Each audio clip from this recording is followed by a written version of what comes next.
Hakikat Emarifat menurut Wali Songo dan Syekh Siti Jenar. Terjemahan bebas Serat Centini Jilid pertama, pupuh 38 pada 14 dumugi 44. Ya sandalem katpa Mangkunagara 3, ingkang sinuhun Paku Buanafe, ing Surakarta. Kalatinaten miturut aslinipun dening, Kamajaya. Penerbit Yayasan Centini, Yogyakarta 1986. Dahulu Sunan Tembayat pernah memberikan cerita kepadaku, cerita tentang Eyang Buyut Myo. Sunan Tembayat kala tengah berkumpul dengan para wali semua, mengedarkan mutiara ilmu. Sunan Giri mengingatkan saat nanti telah berkumpul, jangan saling berebut kebenaran sendiri-sendiri, dibuat sebagai pelajaran luhur. Di Giri Gajah tempatnya, tempat untuk bermusyawarah. Oleh para wali 9, di Argapura tepatnya, letak keraton Sang Ratu Agama, Sunan Giri. Seluruh wali diminta hadir. Oleh Prabu Satmata, Sunan Giri, Sunan Benang diminta hadir pula. Lantas Sunan Kalijaga, lantas Sunan Ngampel Denta, Sunan Ampel, Sunan Kudus juga diminta hadir. Juga Syekh Siti Jenar, Syekh Bentong ikut diminta hadir. Juga Pangeran Palembang, Panembahan Madura juga. Semua menghadap ke Giri Liman, Giri Gajah Liman, Gajah. Keraton Sunan Giri, berkata Prabu Satmata, Sunan Giri, syukurlah semua lengkap hadir, semua berkenan datang ke Giri Gajah.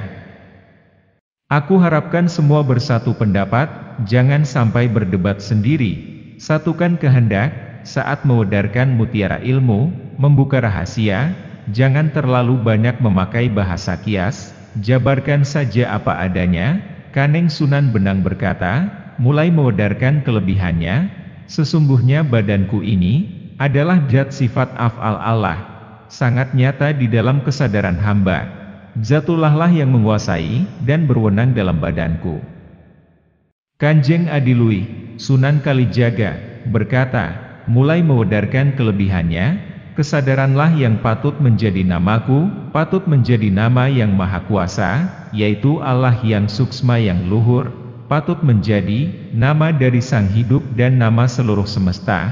Kanjeng Suhunan Giriwesti berkata, mulai mewedarkan kelebihannya, sesungguhnya badanku ini, terdiri dari iman, keyakinan maksudnya adalah jasad halus, urip, hidup maksudnya adalah roh, dan nugraha, anugerah maksudnya adalah jasad kasar.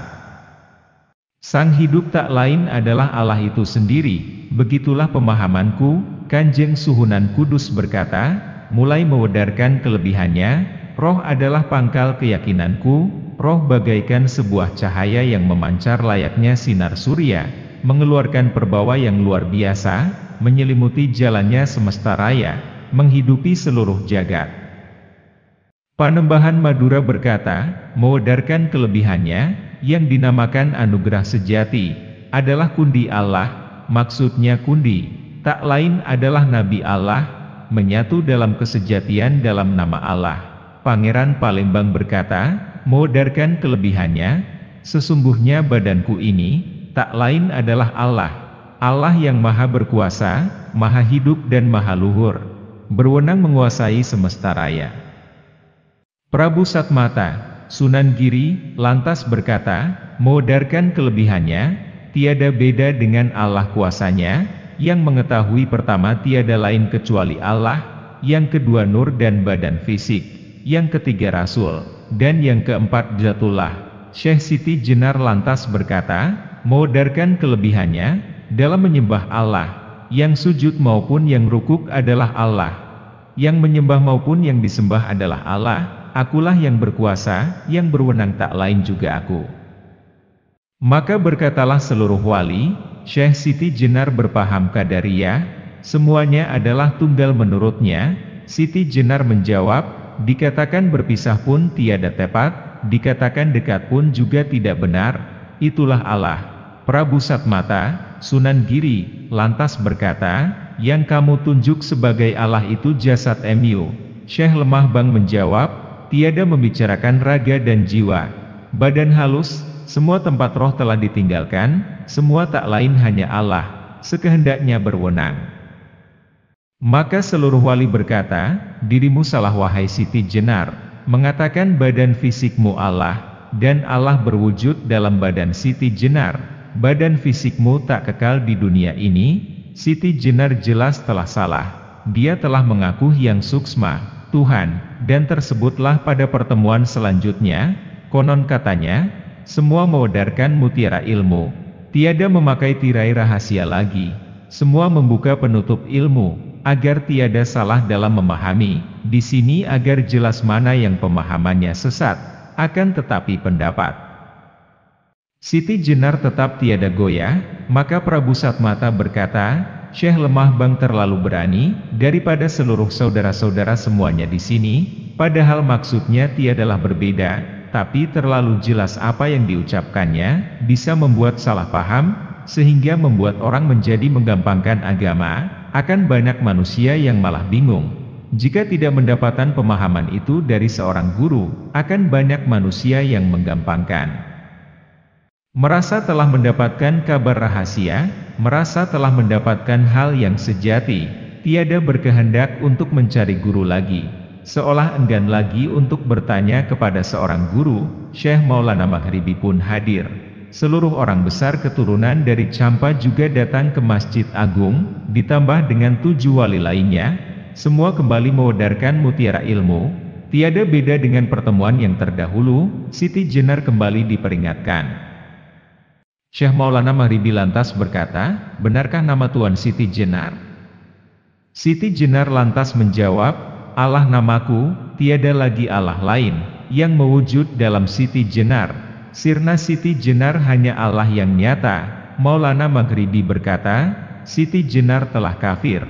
Seluruh keturunan orang besar Campa berkata pelan, Siti Jenar telah kafir dalam pandangan manusia, tetapi entah di depan Allah, nyata telah kafir dalam pandangan manusia. Dan orang seperti inilah patut disebut kafir. Maulana Maghribi berkata, wahai para wali, percuma kalian mengajar. Jika demikian, seluruh masjid kalian akan kosong, sedikit yang akan sembahyang di sana, agama akan rusak, semua orang akan menggampangkan, sepatutnya yang salah harus dihukum dengan pedang. Syekh Siti Jenar lantas menjawab, sudah menjadi niatan saya, pintu surga telah terbuka lebar. Siti Jenar lantas diikat oleh 4 orang santri.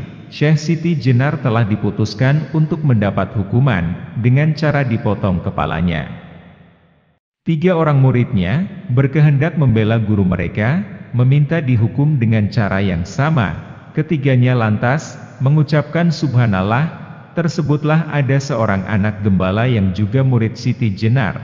Melihat kejadian itu, Siti Jenar mendapat hukuman mati karena berani mengaku Allah. Anak gembala itu segera berlari ke arah para wali dengan sesumbar. Mendekat tepat di hadapan, para wali berkata, masih ada Allah yang tertinggal, Allah yang menggembalakan kambing. Prabu Satmata lantas memerintahkan, bunuh juga anak gembala itu, hukumlah jangan lama-lama lagi, tempatkan di sebelah Siti Jenar. Menjawab Siti Jenar, tempatkan di sisiku, akan aku bawa serta dia. Anak gembala berkata pelan, janganlah Tuan, yang meninggal cukup hamba saja. Menangis sedihlah dia melihat gurunya hendak dibunuh. Siti Jenar berkata, ikutlah mati bersamaku, sudah terbuka pintu surga. Maka semua yang hendak dihukum lehernya telah dipedang. Tersenyum anak gembala. Kanjeng Sunan Ratu Giri tiada menyangka bahwasanya jasad Siti Jenar masih utuh. Selama 3 hari terlihat bercahaya. Lantas terdengar ucapan salam, selamat tinggal wahai Paduka. Jasad Siti Jenar lantas hilang. Begitu juga ketiga muridnya, semua jasadnya menghilang. Tak ketinggalan jasad anak gembala, juga ikut musnah. Semuanya sirna.